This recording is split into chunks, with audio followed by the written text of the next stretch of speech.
تم الصلح ما بين شيكابالا ورئيس النادي، حتى الراجل وهو بيتصالح مع شيكابالا برضه في داء المعايره. الراجل بيقول لك شيكابالا كان انتهى مسيرته مع الزمالك لما راح الاسماعيلي ومحدش كان عايز يرجعه والناس كلها كانت رافضه. انا مش عارف مين اللي كان رافض ان شيكابالا يرجع من الاسماعيلي للزمالك، عايز اعرف مين اللي كان رافض.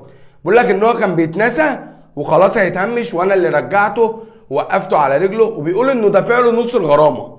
نص الغرامه دي يا جماعه كانت 2 مليون جنيه، يعني شيكابالا كان عليه غرامه للسبورتنج 2 مليون جنيه، وقال لي للزمالك لما تعملوا لي عقد يعني خصموا الفلوس دي وادفعوها من عقدي.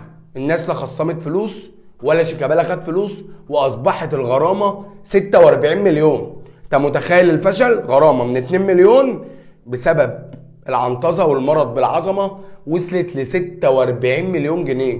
ده الفشل بعينه يا جماعه، فشل ما بعده فشل. الناس بترجع ان احنا بنهاجم الناس دي.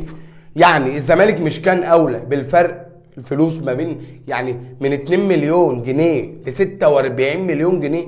مش كان الزمالك اولى بالفلوس دي يا جماعه؟ دخلهم في صفقه. ما هو ده سبب ان الزمالك لحد الان مش عارف يجيب لعيبه اصلا.